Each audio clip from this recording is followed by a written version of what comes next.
Ukraine's security service, known as SBU, has released a new exclusive video from its Spiderweb special operation that destroyed dozens of Russian bombers with FPV drones last week.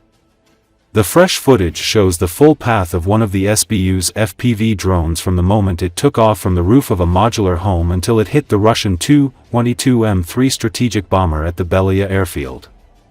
In particular, the video shows how the drone flies a considerable distance and unhindered enters the territory of the airfield, from which smoke from previously hit aircraft is already rising. The security service struck Olenya, Ivanovo, Dyagilevo, and Belaya military airfields deep in Russia last Sunday, destroying over 40 strategic bombers, including 850, Tu-95, Tu-22, Tu-160 aircraft used in Russia's long-range attacks on Ukraine. The FPV drones used in the attacks had been smuggled to Russia and hidden in makeshift wooden houses placed on trucks. Later, the roofs of the wooden houses were opened and the drones were diverted to designated Russian targets via remote control. The operation, that involved the use of artificial intelligence, had been in preparation for a year and a half and destroyed Russian aircraft worth $7 billion. The operation was supervised by the head of the SBU, Vasyl Malyuk, and upon the instructions of Ukrainian President, Supreme Commander-in-Chief Volodymyr Zelensky. Total losses of enemy aircraft amount to 41 units, including A-50, Tu-95, Tu-22, Tu-160 and An-12 and Il-78 aircraft.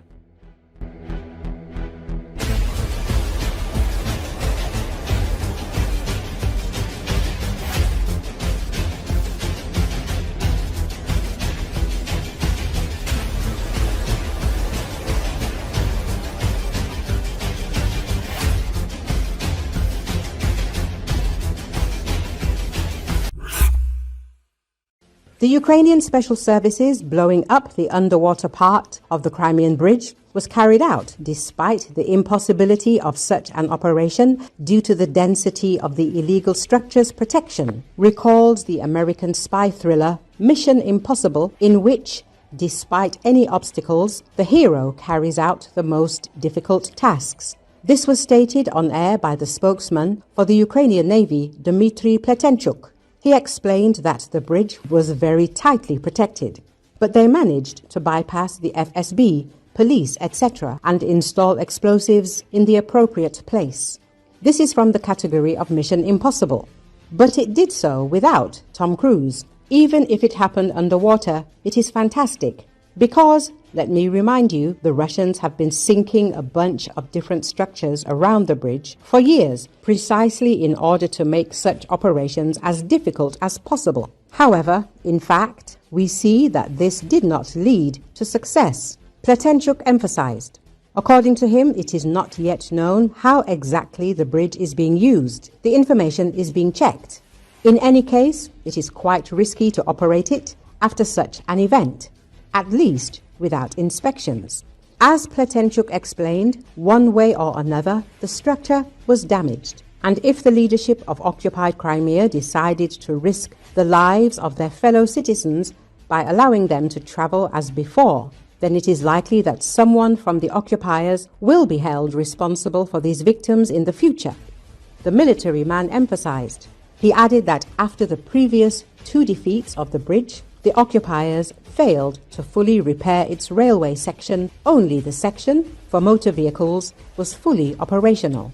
As Pletenchuk noted, the Russians understood this problem, so they invested in the construction of a railway leading from the Russian Federation to the occupied peninsula. It is this railway line leading to the ARC from the Russian Rostov-on-Don that the invaders rely on in the event of the destruction of the Kerch Bridge. The representative of the Ukrainian Navy added that, as there is one submarine missile carrier at sea, the airspace is very saturated with enemy aircraft, from helicopters to drones and operational tactical aircraft. At the same time, he added that previously, the enemy used aviation to carry out attacks from the sea, but after Operation Spiderweb, during which Russian airfields were attacked, it is difficult to say anything. We are monitoring. We see the situation and are ready to react if something happens. I cannot yet confirm that there are any changes now or that any preparations for massive attacks using sea platforms are noticeable. Pletenchuk added, he does not rule out that the situation with combined attacks on Ukraine may change now.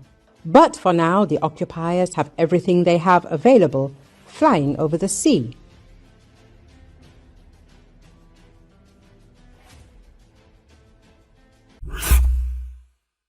The only option for Russia to protect its aviation from Ukrainian drones is to build a hangar for each aircraft. This was stated by military expert, founder of The Reactive Mail, B.O. Pavel Narozny on the air of Radio NV. But the question of building these hangars, these planes are huge. There are dozens of them at the airfield, and it is practically impossible to do this. They can't even do this fully for tactical aviation. At the same Milerovo, where they usually just lift planes into the air, and they can't hide them in hangars, said Narozny. He also mentioned Russia's attempt to protect its aircraft with car tires.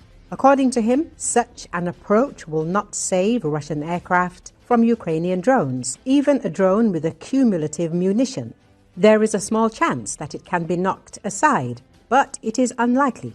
If it is from a long distance, then perhaps it will protect. Somehow, it will not protect from the debris that such drones are usually filled with. In any case, the entire area needs to be covered. But the debris will pierce this tire and then it will go into the plane.